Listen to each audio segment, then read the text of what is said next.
Today, we are going to talk about one of the most important concepts in economy, which is demand, supply, and market equilibrium. Demand is a schedule or a curve that shows the various amount of product that consumers are willing and able to purchase at each of series of possible prices in the specific period of time. This is a curve, and this curve is recognized as a demand curve. How the demand curve works? As I said before, demand curve works by showing the various amounts of product that consumers are willing and able to purchase at each of series of possible prices during a specified period of time. There is also the downward sloping in demand curve, and it reflects the law of demand. So, what is meant by the law of demand? Law of demand is just a simple concept, which is when the price of a product increases, the quantity demanded for the product will decrease and vice versa. People will buy more products, services, or resources as the price falls. In addition, when it mentioned about price and quantity demanded, the shift in the demand curve will occur only along the curve, which is up and down direction. The demand curve also shows inverse relationship between price and quantity demanded. Substitution effect, income effect, and diminishing marginal utility are the reasons why inverse relationship happen. Next is market demand. What is market demand? Market demand describes the demand for a given product and who wants to purchase it. This is determined by how willing consumers are to spend a certain price on a particular good or service. As market demand increases, so does price. When the demand decreases, price will go down as well.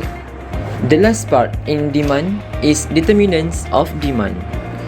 Economists assume and believe that price is the most important influence on the amount of any product purchased, but economists also know there are other factors that can do affect the purchases. When any of these determinants change, the demand curve will shift to the right or left. Moving on to the next part, which is supply. So, what is supply? Supply is a schedule or curve that shows a various amount of products that the producers are able to make it available for sale at the possible prices in the specific periods. So, let's talk about the law of supply. This graph shows the price and quantity supplied are directly related, which is quantity supplied will increase if the price increase. So, producers will produce and sell more if the price increase, as they can earn greater profit. This is market supply graph. Market supply is derived from individual supply, which obtained by horizontally adding the supply curves of the individual producers. Next, let's see the determinant of supply. There are 6 determinants of supply, which are the first ones, resource price. Second, technology. Third, taxes and subsidies. Fourth, price of related goods. 5, producer expectations. And the last one's number of sellers. Resource prices. A rise in resource prices will cause a decrease in supply, or leftward shift in supply curve. Meanwhile, a decrease in resource prices will cause an increase in supply, or rightward shift in the supply curve. Technology. A technological improvement means more efficient production and lower cost. So, an increase in supply, a rightward shift in the curve results. Taxes and subsidies. A business tax is treated as a cost, so it will lead to the decreases of supply. Meanwhile, a subsidy will lower the cost of production, so it will increase the supply. Prices of related goods. If price of substitute production good rises, producers might shift production toward the higher price good. causing a decrease in supply of the original good. Producer expectations. Expectations about the future price of a product can cause producers to increase or decrease current supply. And the last one, number of sellers. Generally, the larger the number of sellers in the market, the greater the supply will be. Let's take a look for an example for the situation of shifting in supply curve. Assuming that in the future, the price of a product will increase, so the producers will decrease the current supply of that particular product. So this will lead to the left shifting of the supply curve. Meanwhile, if in the future the price of a product will decrease, so producers will increase the current supply of that particular product, and this will lead to the right shiftward of the supply curve. Next, we continue with equilibrium price and equilibrium quantity. So, what is equilibrium price and what is equilibrium quantity? Equilibrium price is the price where the relation of buyers and sellers are matched. Or we can simplify it that price in demand equals with price in supply. Equilibrium quantity is the quantity at which the ratio of buyers and sellers are matched. Or we can simplify that the quantity of supply equal with quantity of demand. In the graph, there will be demand curve and supply curve. So the intersection between these curves, you will get the equilibrium price is 3 ringgit and equilibrium quantity is 3 units. Next, I continue with shortage and surplus. So what is shortage? Shortage is the amount by which the quantity demanded of the product exceeds the quantity supply at the particular price. We can identify it when the price below the equilibrium price.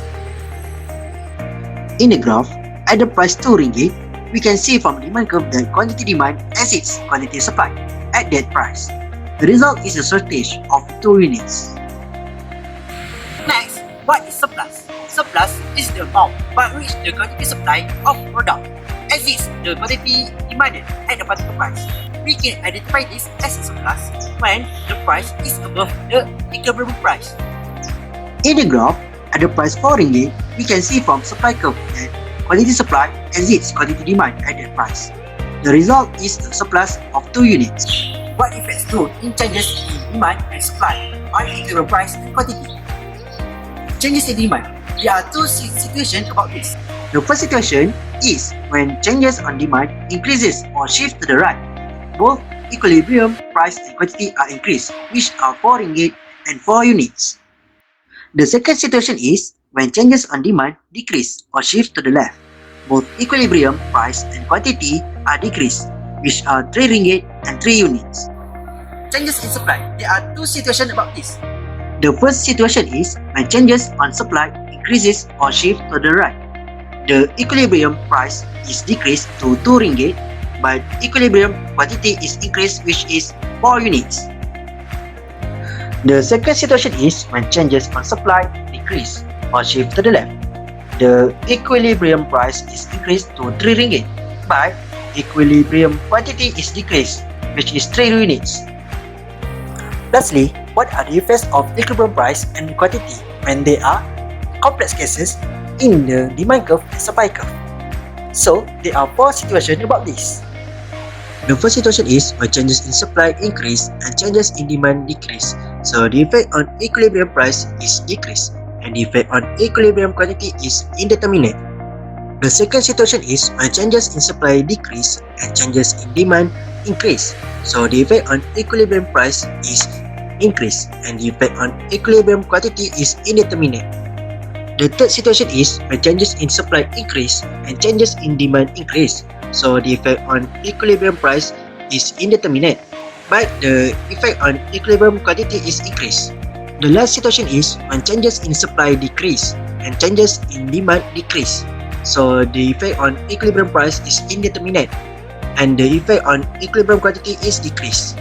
Okay, next we continue with the new subtopic which is price ceiling. What is price ceiling? Price ceiling is a maximum legal price that a seller may charge for their goods and services, and it is fixed by the government. A price at and below the price ceiling is legal, and the price higher than the price ceiling is illegal.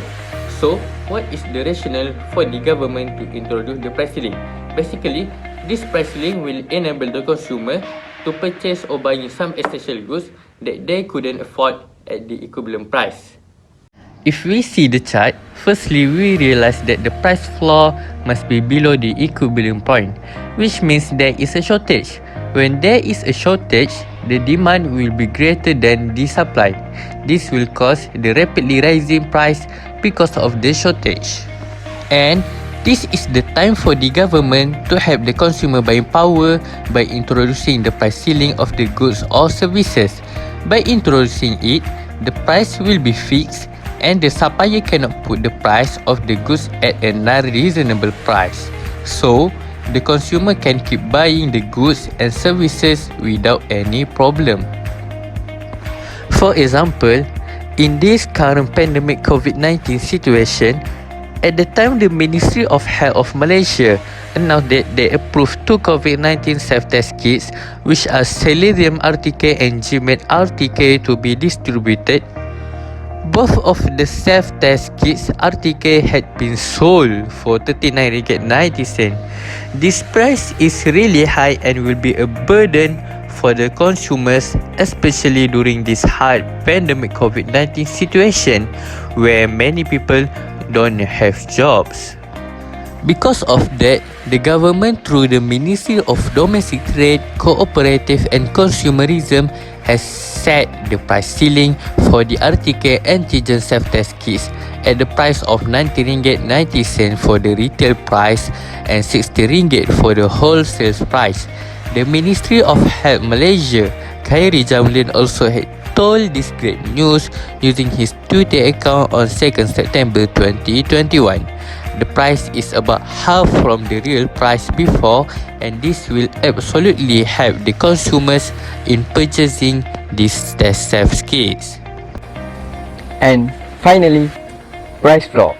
Price floor is the minimum price set by the government for certain commodities and services that they believe are being sold at a market price that is too low. Thus, the government wants to help the seller and producer. Normally, price floor is set above the market price.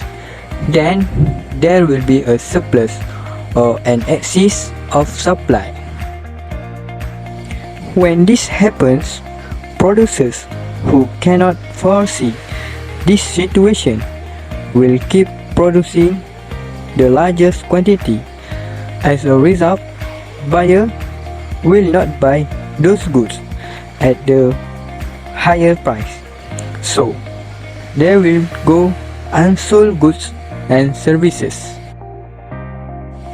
The government give the assistance by strictly set those price to ensure the buyer will buy the goods whether they like it or not. Let's take a look for an example.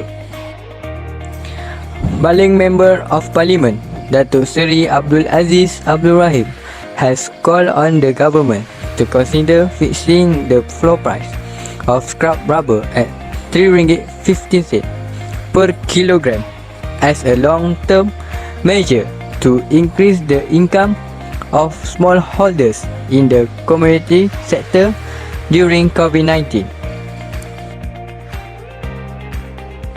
He believes the move can increase the average income of rubber smallholders to RM2,625 a month compared to less than RM1,500 a month at present.